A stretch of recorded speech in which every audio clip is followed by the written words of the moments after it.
gibi sadece ve sadece güçten alır. Can güç kuvvet versin. Onları muzaffer ve muvaffak eylesin inşallah. Onları gibi yer değiştirme hakkı üniversite çalışanları için. Bismillahirrahmanirrahim. Hepinize hayırlı günler diliyorum. Değerli basın mensupları. Bugün yine gündemimizde elbette ki Gazze var. Birinci gündem maddemiz o. Biliyorsunuz 70 günü aşkın bir süredir Gazze'de insanlığa karşı bir suç işleniyor. Ve bütün dünya sadece izliyor. En son bütün dünyanın bu sessizliğine rağmen kendi kıt imkanlarına aldırış etmeden Gazze'deki bu saldırılara ve İsrail'e bir cevap olsun diye Yemenli Müslüman kardeşlerimiz Siyonistlerin ticaret gemilerinin engellenmesi hususunda bir inisiyatif geliştirdiler ve çok da ciddi bir yankı uyandırdı. Belli ki Siyonistler ve onları azmettiren emperyalist güçler bundan ciddi rahatsız olmuşlar. Ve adına deniz barış gücü, deniz görev gücü dedikleri bir oluşumun ilk sinyallerini verdikten sonra bugün artık bunu fiiliyata geçirme iradesi gösteriyorlar. Ve bütün dünyanın gözleri önünde adeta bütün Müslümanlarla, bütün insanlıkla alay edercesine şu ifadeleri kullanmaktan geri durmuyorlar. Neymiş o ifadeler? Seyr-ü sefer özgürlüğü, bölgesel güvenlik ve refahın sağlanması, pervasız Husi saldırılarının ticaretin serbest akışını tehdit etmesi, masum sivil denizcilerin hayatının tehlikeye atılması, uluslararası hukukun ihlal edilmesi vesaire vesaire. 10 binlerce kadın ve çocuk öldürüldü. Bu emperyalistlerin dilinden bu ifadeleri duymadık. İnsan hakları, çocuk hakları, seyahat özgürlüğü, basın özgürlüğü, yaşama hakkı adına hiçbir beyanatta bulunmayan bu emperyalistler söz konusu Siyonistlerin ticari güvenliği olunca nasıl da o yedikleri helvadan putlarını hatırlayıveriyorlar. Bütün dünyanın başta da İslam ülkelerinin artık bu olan bitenden kendine bir ders çıkarması gerekiyor. İsrail ile ilişkilerini devam ettiren, ticaretine halel getirmeyen, hiçbir biçimde kendisine en ufak bir bedel ödetecek hiçbir açıklamayı dahi yapmayan İslam ülkeleri umarım bu yaklaşımdan ders alır. Ve şuradan da uyarıyoruz. Bugün Siyonistlerin barbarca saldırılarına arka çıkanlar, onların her türlü menfaatinin koruyucusu ve kollayıcısı olanlar gün gelir bu savaşı bölgesel bir savaş halinde getirir. Bugün Gazze'ye sesini çıkarmayan bölge ülkeleri yarın savaşın içerisinde kendilerini bulurlar. O yüzden kıt imkanlarıyla bir avuç mücahidin sergilemiş olduğu direnişe bir an önce destek verilmeli. Azgın İsrail'in saldırılarına bir dur demek için artık harekete geçirmelidir. Görüyoruz, zalim Siyonistler dünyadaki bütün zalimler gibi sadece ve sadece güçten anlar. Canını o kadar acıtacaksınız ki artık can acıtmaktan vazgeçsin. Allah Gazze'li mücahit kardeşlerimize güç kuvvet versin. Onları muzaffer ve muvaffak eylesin inşallah. Değerli basın mensupları, bir diğer gündemimiz üniversitelerde görev alan 657'ye tabi memurların tayin hakkındaki sıkıntılar. Biliyorsunuz klasik devlet memurları gibi yer değiştirme hakkı üniversite çalışanları için öngörülmemiş. Her ne kadar toplu görüşmelerde buna dair bazı çalışmalar yapılacağı hususunda bir metin kaleme alınmış ise de ki bu da sadece mazeret izinleriyle ilgili olan bu bile hayata geçirilmiş değildir.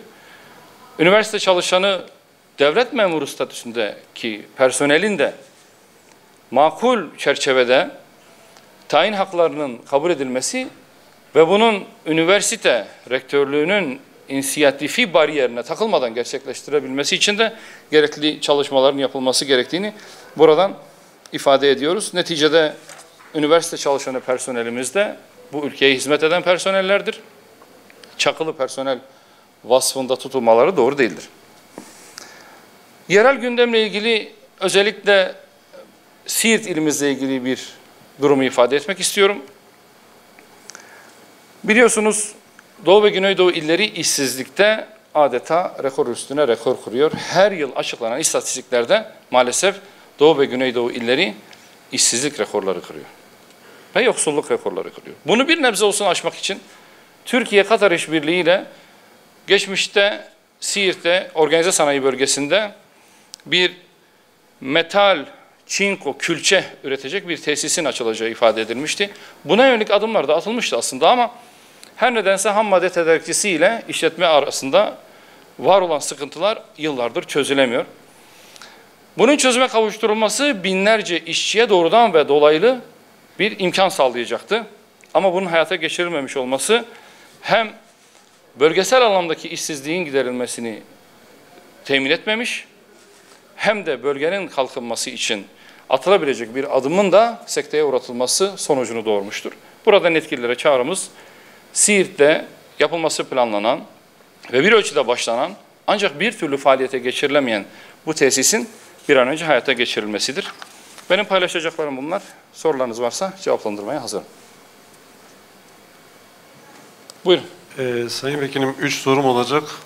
Şeyh Said isminin Diyarbakır'da bir bulvara verilmesi sonrası kimileri İslam düşmanlığı, kimileri ise Kürt düşmanlığı üzerinden İslam alimi şehit Şeyh Said'e yönelik söylemlerde bulundu. Bunu nasıl yorumluyorsunuz? İkinci sorum, 10 Kasım'da İstanbul'da bir camide Cuma namazında İmam hutbede Atatürk'ü anması sonrası imamın arkasında namaz kılmayan Ahmet Bostan işte 35 gündür tutuklu olmakla birlikte tutukluluğunun devamına karar verildi. Ahmet Bostan adlı gencin yani hakareti de ifade özgürlüğü kapsamında aslında ancak bu tutukluluğu sürüyor. Bunu nasıl değerlendiriyorsunuz? Son olarak da infaz yasası gündemde. Toplumda büyük oranlı bir af beklentisi var. Nasıl yorumlarsınız? Öncelikle şunu ifade etmek lazım. Şeyh Said bir İslam kahramanıdır. Bizler tarihe ve tarihi şahsiyetlere ve olaylara bakarken oradan ibret almak için, yanlışların tekrarlanmaması için ve doğrularda buluşmak için bakarız. Ve o şekilde okur ve tanırız. Geçmişte bu ülkede çok acılar yaşandı. Çok sıkıntılar çekildi. Ama bugün o tarihi olaylardan ders çıkarmak yerine, bu tarihi olaylar bir daha yaşanmasın, kardeşliğimiz pekişsin, birliğimiz daim olsun ve toplumsal barışı tesis edelim demek yerine o eski defterleri karıştırmak ve toplumun değerlerine hakaret ederek siyasi bir rant devşirmeye çalışmak siyasetin büyük bir ayıbıdır. Şeyh Said Efendi ile ilgili yakıştırılan o sıfatlar da ben ve benim gibi düşünen milyonlarca insan tarafından Şeyh Said Efendi'yi asanlar hakkında düşünülüyor. Ve üstelik aynı gerekçelerle.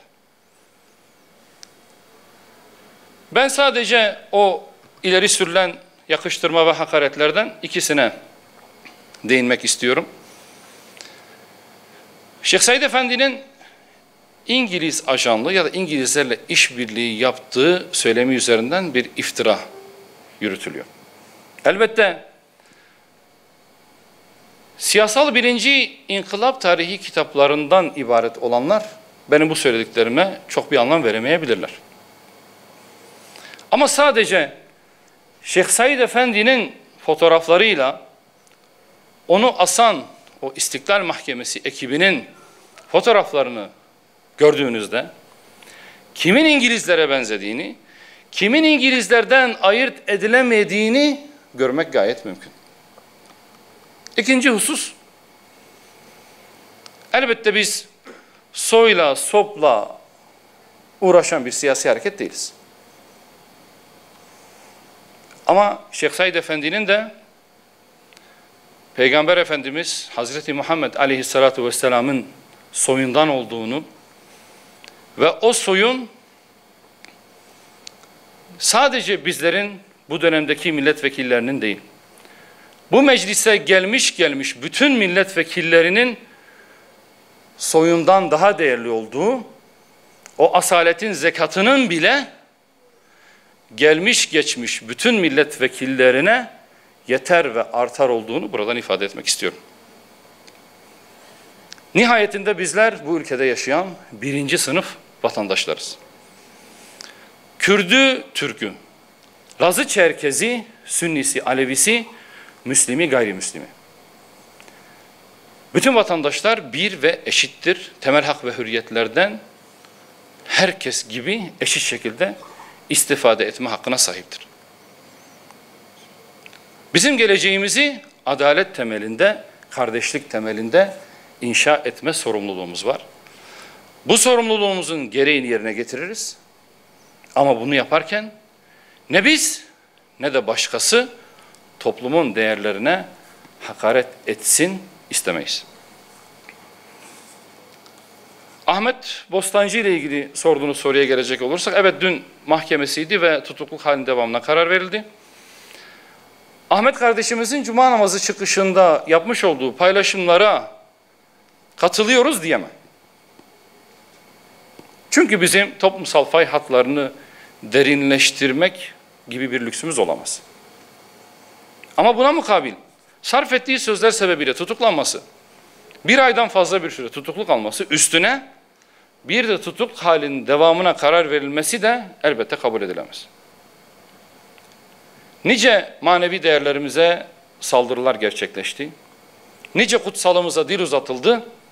Neredeyse hiçbiri ya işlem görmedi, ya gözaltı görmedi, ya tutukluluk yüzü görmedi. Ben bir hukukçuyum.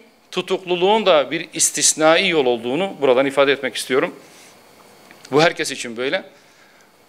Karartacak bir delil yokken, kaçma şüphesi yokken bir kişinin sırf yargılandığı suçun türüne bakılarak tutuklanmasının da adil ve hukuk olmadığını buradan ifade etmek istiyorum. Elbette biz yargıya emir ve talimat verecek durumda değiliz.